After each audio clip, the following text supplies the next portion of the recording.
Hello, everyone. I'm your host, Abid Samhouri, the lead of Axon Cyber Institute. This is episode number 10 of the Navigating the Cyberland series, where we dive deep into a certain topic in the field of cybersecurity. I would like to draw your attention that this session is recorded and you can replay it later on demand. You can also access previous episodes on demand by going to app.livestorm.co/axon-technologies. The topic of today's session is Business Logic Vulnerabilities in Web Application.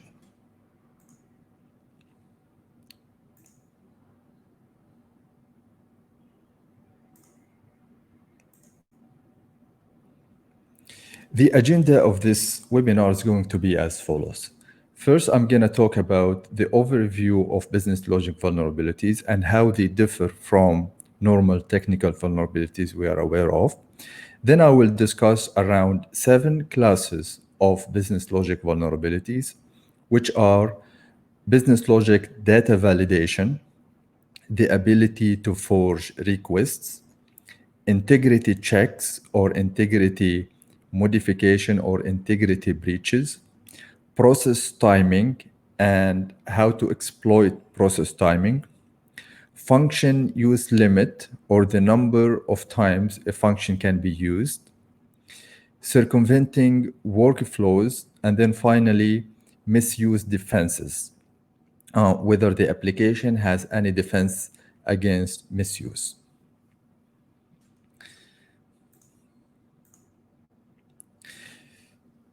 So to give you an overview of business logic vulnerabilities, we need to differentiate between it and technical vulnerabilities.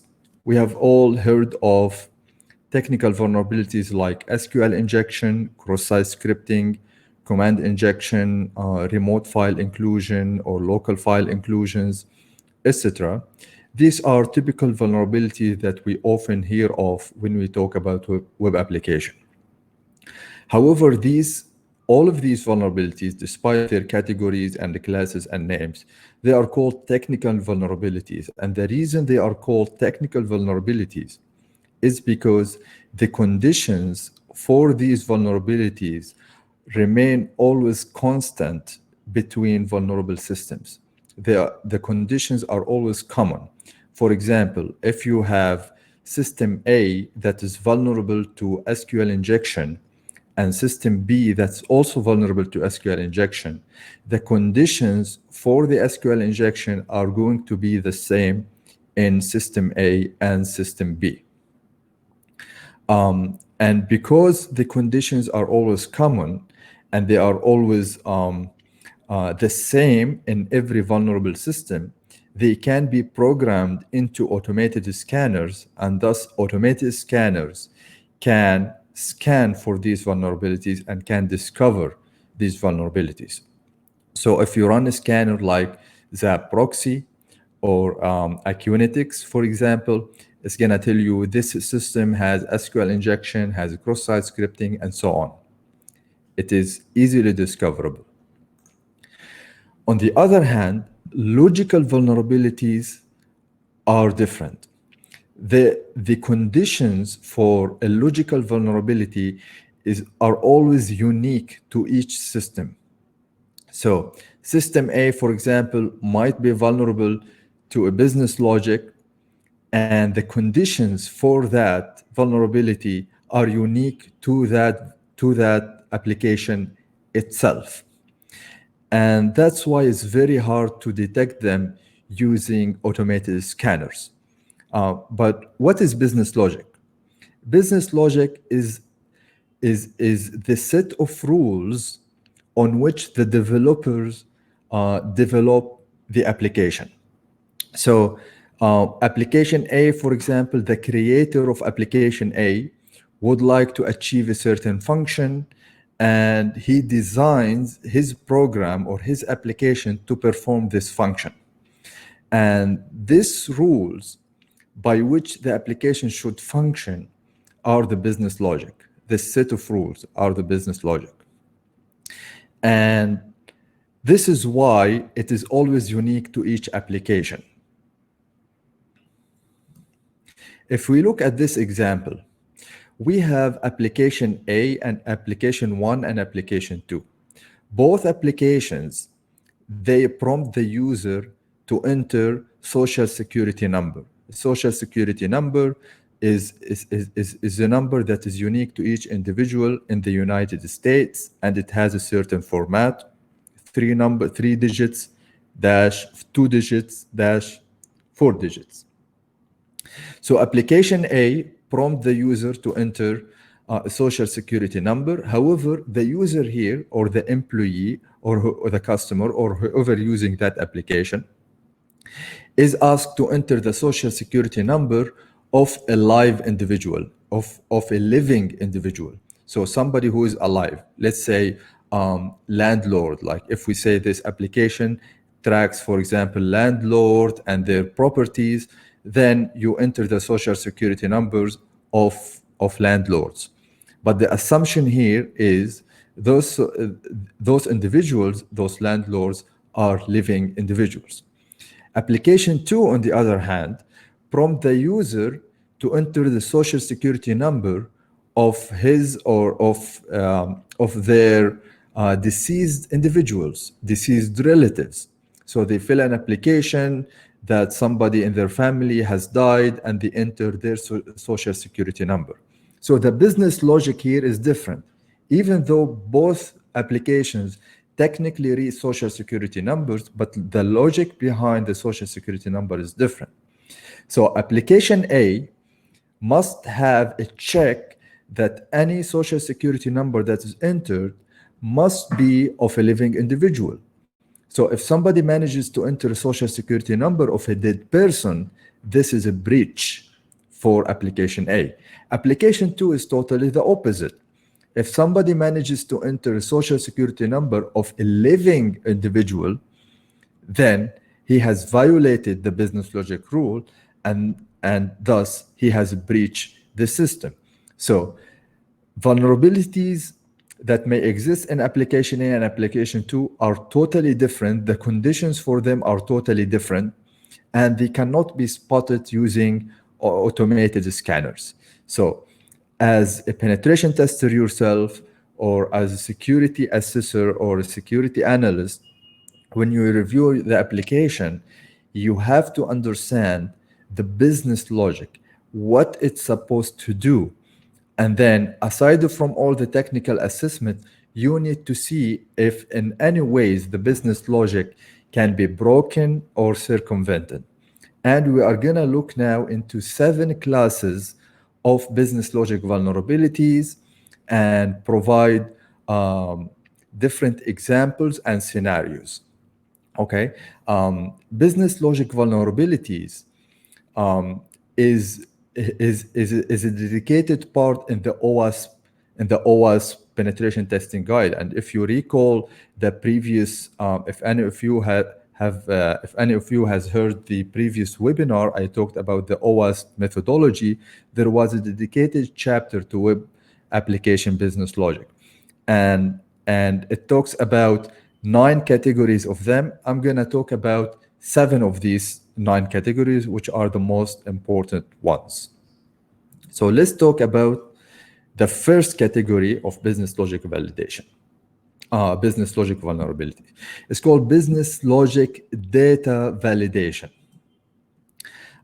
So you need to assess the data validation that is being entered into the application. So we know in cybersecurity and web application security in general that any data entered by the user has to be validated. Okay, it has to be validated. It has to be checked at the server side. Okay, and also at the client side first, and then later at the back end or the server side. However, there is a big difference between doing data validation or input validation for a technical vulnerability than for a business logic vulnerability. If I'm doing it for a technical vulnerability, then this validation is called boundary value analysis. Boundary value analysis. And this is different than the logical check. So if we take the example of social security number system, a system that reads social security number, if I am performing a boundary value analysis, then I will have to make sure that the social security number is actually 9-digit long, is actually not negative, not all zeros, and maybe I can even check that it has the correct format, like 3 digits dash 2 digits dash 4 digits, for example. So all of that comes under the boundary value analysis. And this is for a technical vulnerability to prevent things like buffer overflow or command injection or SQL injection or whatever. However, with logic check, I will have to make sure, I will have to understand the business logic that, for example, is it reading something for living individuals? Then can I inject a social security number of a dead person? If the application, for example, restricts individuals from a certain states or a certain areas of the country, can I enter social security number of somebody outside that state? Okay, so all of that comes under the data validation, testing for data validation. Here is an example. Let's suppose we have an e-commerce website, and this e-commerce website sells carpets. People can order carpets online, okay? And it has the following business logic or algorithm. The customer places an order, he picks a carpet, for example, and then he says, okay, I wanna buy this carpet. Then the application checks if the carpet exists in stock.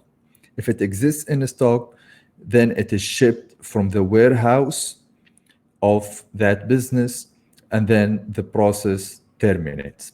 If it's not in the stock, then the application needs now to talk to a partner's server and check if the partner has that carpet in stock. And if yes, then the order will be shipped, or the carpet will be shipped from the partner's warehouse, and then the process terminates. Now, if even the partner doesn't have the carpet, then we simply cancel the order, and the customer doesn't pay anything, and we end the process. Now, looking at these, you need to investigate a couple of things, okay? Breaching the data validation comes in different formats or comes in different ways. So you ask yourself, can an attacker continue a valid in-stock transaction and send it as out of stock to the partner? So can, for example, the customer here, the attacker, buys 2 carpets from the company stock and the partner's warehouse at the same time while paying for only 1 carpet? So he buys 1, but he gets 2 from the warehouse of the business and the partner's warehouse. Can he manipulate the data? If the data is not well validated, maybe he can play with that. Can an attacker get in the middle and order a carpet from the partner's warehouse without payment? So can he get somewhere in the middle and then bypassing the check, like if I go back, bypassing the first check if the carpet is in stock and simply go directly to the partner's check and then ship it from the partner's warehouse? And maybe if he can go to that step directly, he will skip the purchasing of the carpet, and thus he might get a carpet without payment.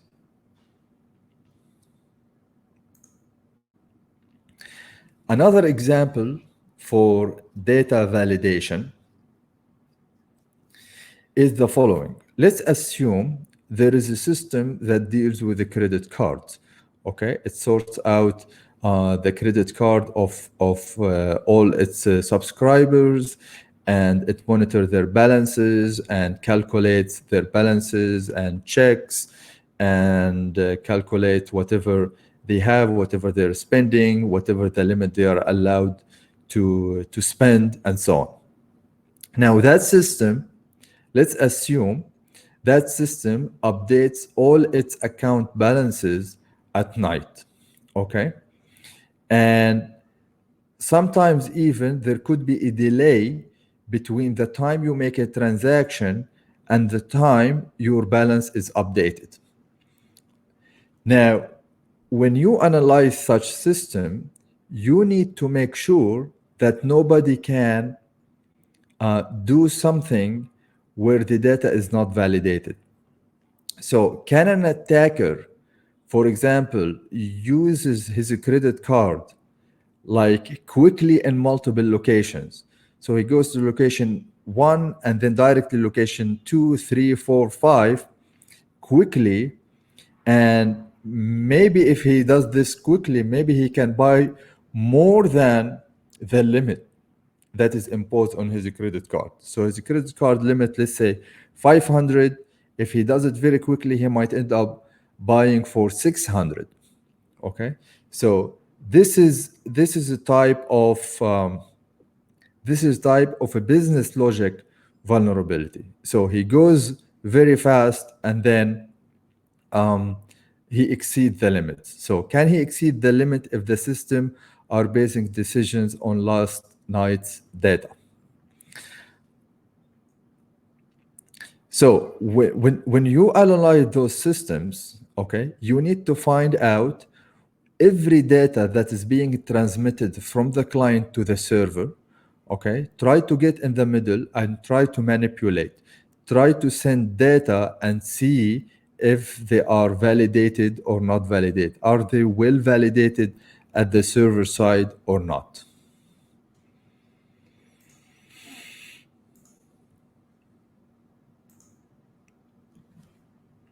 Another category is the ability to forge requests.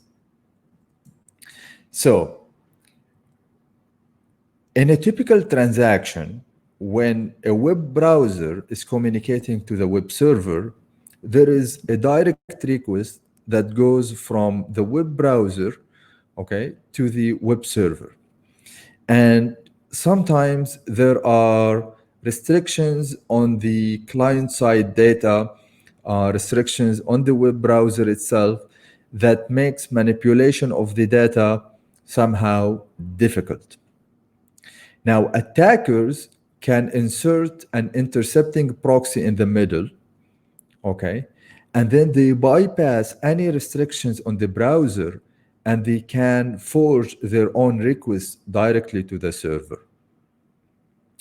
So your role here is you try to forge requests through the intercepting proxy and to insert data that sometimes is not supported. So you try to check if the data is supported or not. Data that is not guarded, data that is not expected, okay, and see if you can predict something or you can activate something. Try to see if there are hidden values that you can manipulate through the intercepting proxy. Let us look at an example. So let's say there is an e-commerce website and people can buy tickets for, let's say, cinema or a theater, and then they can apply certain discounts. So they select, for example, the movie they want to see, they pick up the ticket, okay, and then they are given chances for various discounts. Like if you buy 10 tickets, you get 20%. You buy 50 tickets, you get, for example, 25%. So you apply certain discounts and then you check out. However, if you investigate through the intercepting proxy, you might find out there is a hidden value, a hidden field that's being communicated between the web browser and the server. And that hidden field is a flag. And it says whether you have selected a discount or not. So if the flag is 0, that means you have not selected a discount, and then you can select another discount, or you can select a discount. You are given an option to select a discount. If the flag is 1, that means you have already selected a discount and you can proceed. Now, the business logic states that you can only choose one discount. What happens now? What happens if the attacker changes this hidden value to 0? So he selects a discount and yet puts the hidden value to 0, meaning I have not selected a discount. So he gets the first discount, and then he might be presented with another discount. So he got 20%, and then he might get another 20% on top of the initial 20%, and then he gets a third 20%, and he keeps selecting multiple discounts without being caught. And all of that because a hidden value was not, he was able to forge a request through the intercepting proxy, manipulating the hidden value. Another example, also very interesting example, similar to theater ticket, some online games, they give the user a token, and this token can be substituted later on for money, or he can use it to buy something online. And the value of this token is a combination of the score you have achieved in the game multiplied by the level of the game. So if you are level 1 and you achieve 10 scores, you get a token of 10 points. But if you are level 10 and you have 10 scores, you get a token of 100 points. So the higher the level, the bigger the token. Now, let's say when you are checking that application through an online through intercepting proxy, you found out that the developer has a hidden field, has implemented a hidden field for the sole purpose of troubleshooting the application during development, during software development, so that they can jump directly to the highest level, bypassing all the previous levels. Now, what happens if an attacker was able to manipulate this number, and then he insert the highest level, and in this case, his token gets larger and he gets more points without actually playing all the harder levels. Now, this is a business logic vulnerability because an automated scanner will never know that the token, the logic of the token is actually composed of the level multiplied by the score. So if you manipulate the hidden field to 10 or to 5 or to 3, which is the level, the automated scanner will have no idea how to actually discover that this is a vulnerability, because it could very well be a normal thing in a different application. But in this particular application, it's a vulnerability because the level, you have to play the level in order to actually multiply your points by that level and get the token.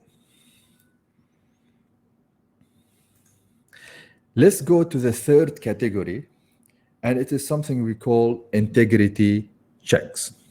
We know what integrity is. Integrity means that the data that I have, the accuracy of the data is being maintained. If the data is changed or modified in an unauthorized way, this is a breach of the integrity. Okay, so ultimately the applications, the web application need to make sure that data is not corrupted in any way or format.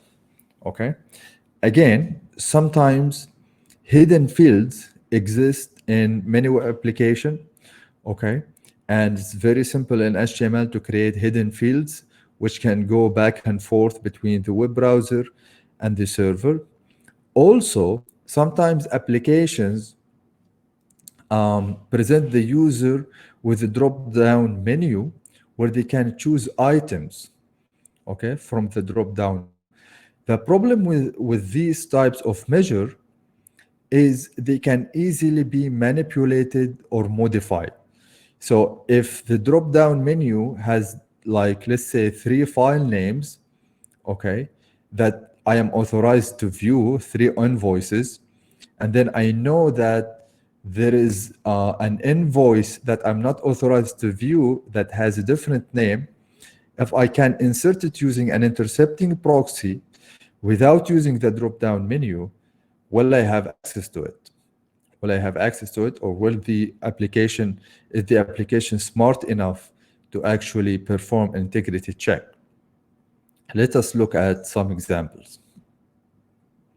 Let's say there is a web application system that registers vehicles and their owners. Okay, so people submit the documents, their ID, their car documents, for example, insurance documents, and so on. And then the employee then takes all these documents, he verifies them that they are actually valid, okay, true copies of the originals, or he might get the original first to verify the authenticity of these documents. And then he uploads the data and the documents to the system. Okay, so he uploads, for example, the social security number, the car plate number, date of birth, time of purchase of the car, and so on. He updates them on the server. Let's say this application gives the user the option to actually view their data, and at some point to even change something or edit their own data later on. Now, the first data that was entered in the first time, the data was high integrity, okay? High integrity, meaning the integrity was checked properly, okay? Now, can the user later on update his data with unverified information? So is there any mechanism to check the integrity of the modifications of the information that's being replaced?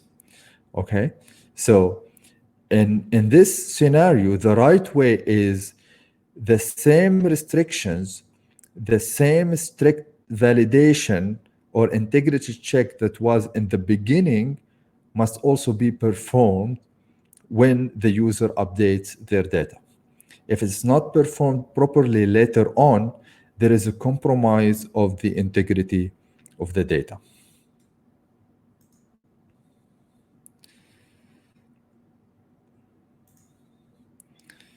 Here is another example of integrity check. Let's say there is a web application with multiple roles. Okay, multiple roles. We have an admin, we have a normal user, and so on. And the admin has a special privilege. The admin can reset the password of any other user.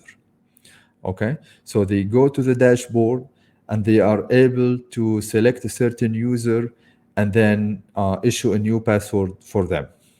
Okay, and only the admin can do that. No one else can reset from the dashboard, the password of any user.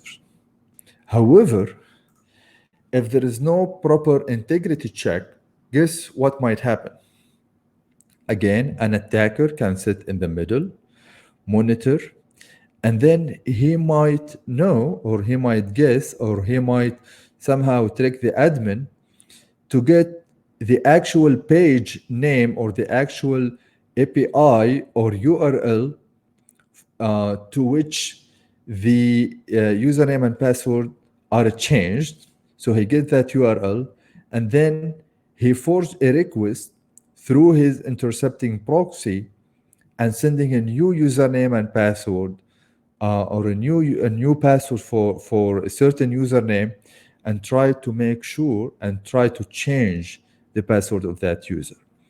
Is the server here smart enough to detect that, or is it going to be tricked, and then he can change the password of that other user?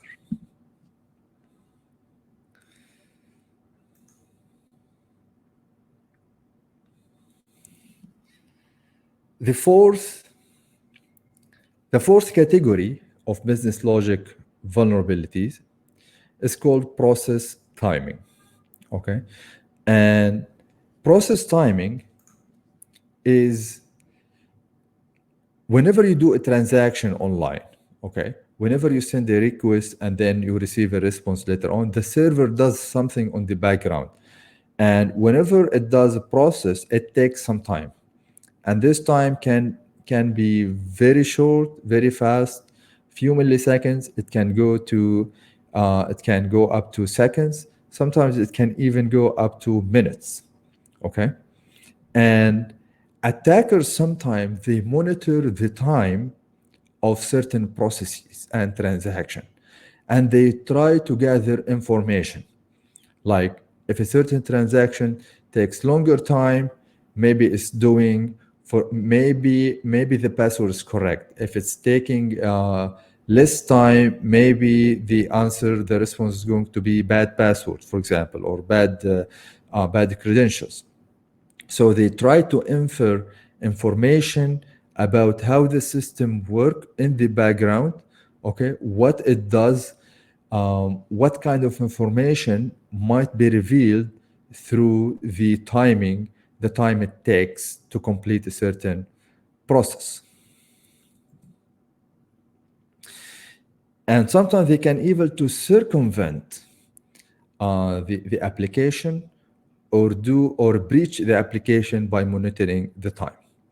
Looking at our example here, a video gambling machines or slot machines, some of them, okay, some insecure ones, they might take longer time when they are processing a transaction prior to a large payout. So somebody would bet, and then when spinning starts, the machine then, after it finishes, it might even give a large payout or a small payout.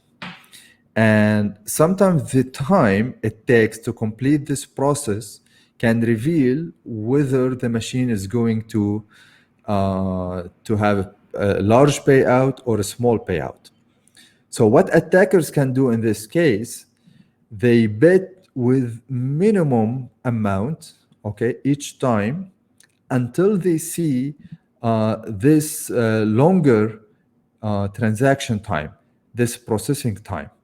Once they see this long processing time, they directly know that the next payout is going to be large, so they bet the maximum so that they get the maximum benefit.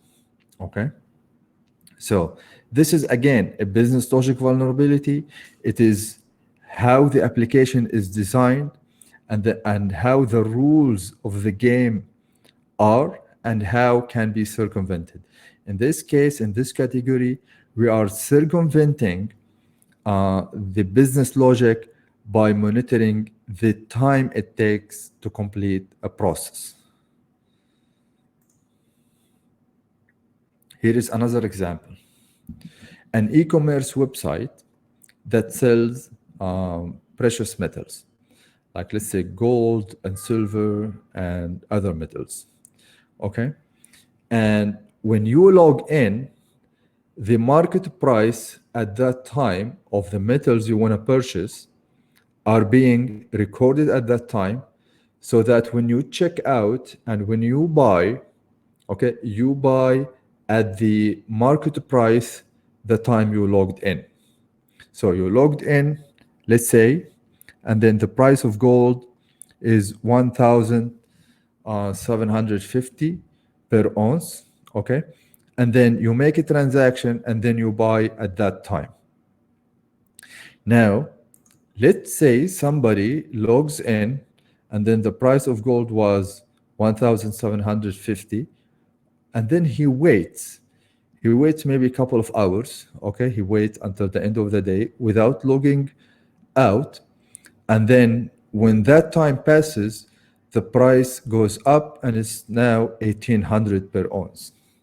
And then he makes a purchase. At what price is he gonna buy? If the system is programmed to actually check out at the price at the login, then that means he's gonna buy at the older price, at the lower price, the earlier price, okay? And the vendor here is losing some money. So the attacker now is using time for his advantage. All he did was to wait for some time, and then he made the transaction, okay? And then he made the transaction. Again, you can see that this is absolutely related to business logic. There is no way to automatically detect this vulnerability because like it could be a typical normal behavior in some systems, okay? There is no way the automated scanner knows that this is actually causing the vendor to lose money when there is a delay in time between the purchase time or the place of the order and the login time.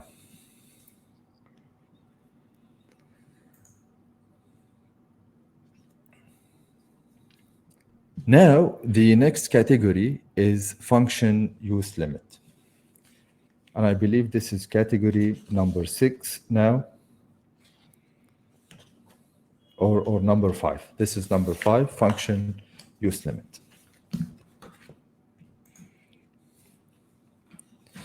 So sometimes an application or a system has like certain functions that can only be used for a specific number of times. So a function, certain function that must only be used once, only one time. It cannot be reused again. Sometimes a certain function can be used at least once, but a maximum number of, let's say, 5 or 10. Sometimes a function has to be used for exactly specific number of times, like let's say 5. It has to be used 5 times. 4 is not allowed, 6 is not allowed as well.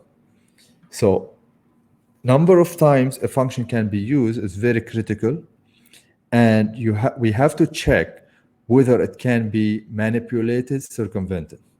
Like a function that must only be used once. Can I trick the system into using it more than once? Can I use it 2 or 3 or 4 times?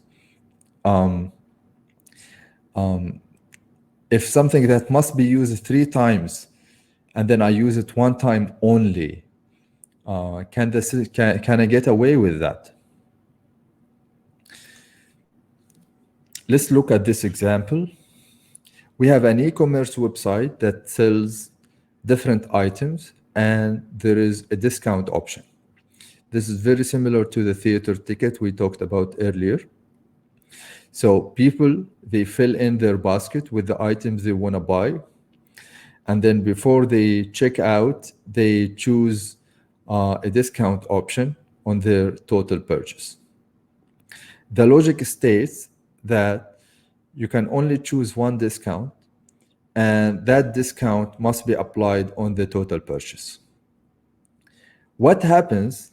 Is there a way now I can manipulate the system to actually apply another discount as we did previously? So I apply a discount on top of a discount on top of a discount.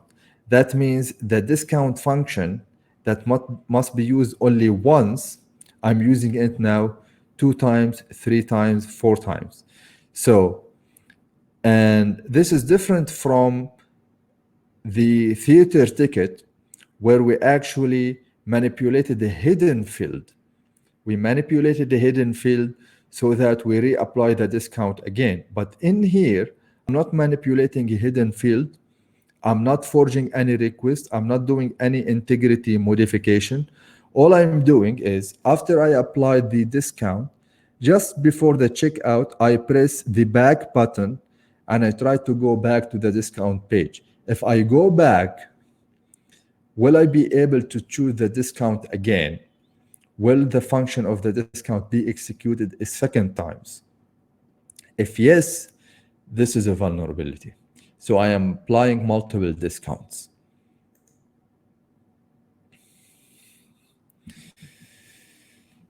Number 6 now is related to workflows and how to circumvent workflows and the vulnerabilities related to circumventing workflows. A workflow is simply the algorithm or the sequence of steps that the application performs a certain transaction.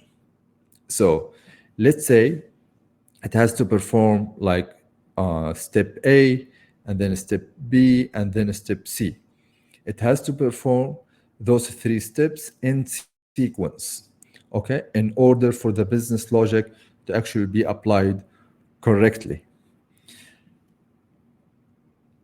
We need to test whether we can break the sequence. We need to test whether we can skip a certain step or we can bypass a certain step, or we can do a certain step twice, or we can do all the steps but not on the same order. Like we start with B and then A and then C, for example, or B, C, and then A, okay? So you have to study the steps, okay, the transaction in sequence, and try to see if you can break them. Here is an example. Again, an e-commerce website that sells, it's a grocery store, okay, that sells different items. And you get loyalty points, okay? So when you buy the higher amount you buy, the more items you buy, the more loyalty points you get, okay? So it gives you loyalty points anytime you purchase. Now, can you, like, the sequence is as follows. You fill your basket, you get loyalty points, and then you check out. What happens if I get loyalty points and then I go back and then I remove certain items from the basket? Okay, will I still get the loyalty points? So the sequence here is being circumvented. I got loyalty points and then I modified the basket. Okay, and then I modified the basket and tried to see if I get the same loyalty points as before. So can an attacker start transaction, get the points, and then cancel the transaction or remove item from the basket? Maybe I don't remove items. Maybe I simply cancel the transaction. So the sequence is terminated, but maybe my loyalty points are still in my account. So I earn them. Can the attacker still keep the points? Okay. Another example is the electronic bulletin board system. This electronic bulletin board, people publish certain posts using a text editor, okay? And the text editor, before the post is being submitted, okay, or directly after it's being submitted before it's published, the system performs profanity check, okay? It has a blacklist of certain words that are blacklisted, and it checks the text and see that the text is actually free of all of these words, okay, profanity words. However, after you submit the post to the bulletin, you have the option to log in and re-edit whatever you have submitted. Now, let's say when you edit, okay, when you edit, can you include profanity words here? Can you skip? Is it possible to skip the profanity check that was done earlier? If you can, that means it's vulnerable. Okay. Let's talk about the last item, and then we will close this webinar. You are going to check whether the system is smart enough to include defenses against any form of misuse or any form of security manipulation. Let us assume that there is a web application that is somehow secure, okay, technically secure. All the attacks such as SQL injection, cross-site scripting, file inclusions, command injection, all these technical attacks are somehow guarded against, okay? However, an attacker comes and he doesn't know whether the system is vulnerable or not, and he starts performing checks. He did SQL injection attempts, and then he found out it's protected against. Then he went on to attempt cross-site scripting. Then he went on to attempt local file inclusion.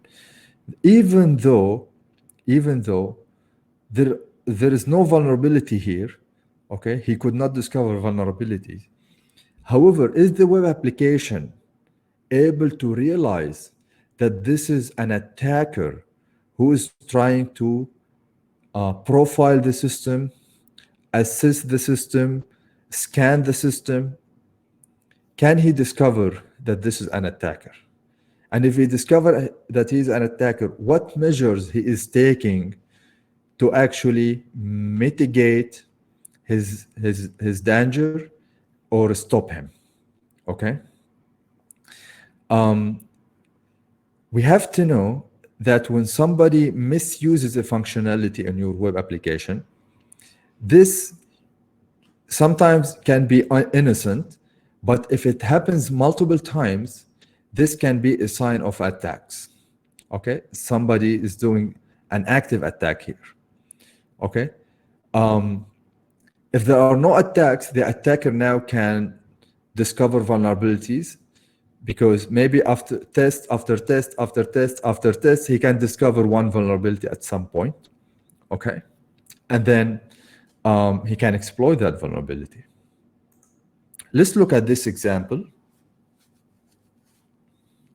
Let's say you log in with your account, okay, and you are only able to view certain files, okay? So let's say you can view file 1, file 2, file 3. However, you know that file 10 is available, but you are unauthorized to view. So you inject or you forge a request with a GET request for that file, the restricted file. Now the system is smart enough, it's well protected, and then it denies you access to that smart file. Then you attempt to do a certain injection, command injection, or you try to break, like maybe this file name goes into like a SQL statement and you try to break it. So you insert a single quote in the file name over here, and you send it with the GET. And then the system is smart enough, it's well guarded, it's sanitized, and then you get nothing. And then you attempt to change the GET to POST. Maybe the GET request is well guarded against because it's common. You try to go with POST now, okay? So maybe with POST is vulnerable, and then you send the POST. And then again, you're blocked, or sorry, it doesn't go through, the system is guarded. And then you attempt to add a parameter like question mark, ID equal 1, and see maybe there is an injection. Now you have done 4 illegitimate attempts, 4 unauthorized actions. If the system is smart enough, if the system is recording what you're doing and making analysis of what you're doing, it should have discovered that you are attempting to attack it. you are doing like assessment, vulnerability assessment, whether malicious hacking or ethical hacking, but the system should detect you. The system must realize that you are doing something illegal, that you are a harmful person, you are an attacker, and then it should take certain actions. Actions could be one of the following. It could immediately disable critical functionalities. Like it will stop any critical functionality in the system are immediately disabled and you are no longer able to use them. It could add or enable additional authentication steps to any remaining functions or any remaining transaction you're gonna do.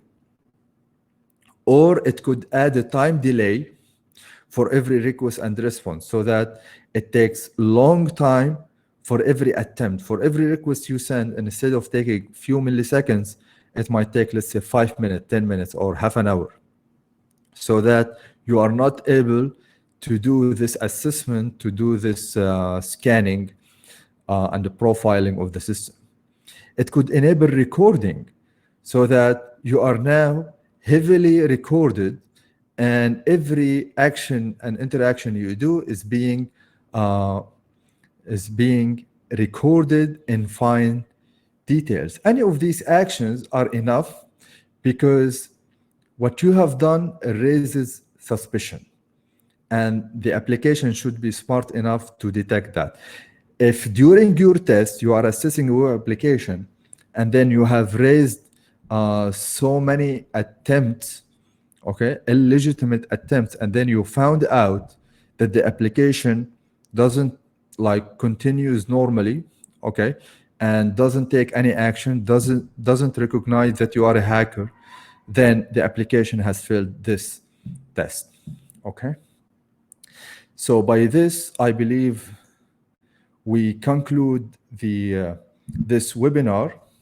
I'm gonna summarize the 5 points. So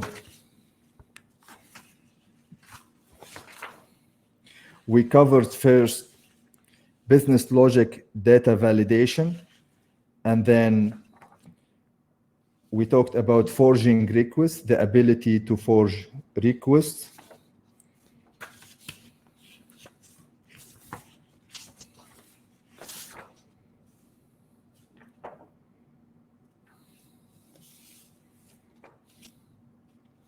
And then we talked about integrity checks and timing, process timing, and how process timing can be used to infer some information. And we talked about the time, the number of times a function can be used, and the workflows and the sequence of steps and how to circumvent them. And then finally, defense against misuse. That's all for today. Thank you very much for listening and for being here. If you have any question, you can type on the chat, and I look forward to seeing you in a future webinar.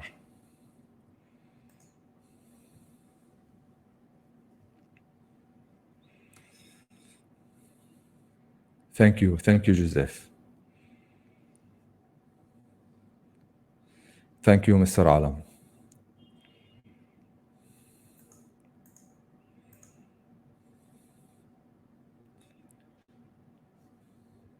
Thank you, Serge. Thank you all, and goodbye.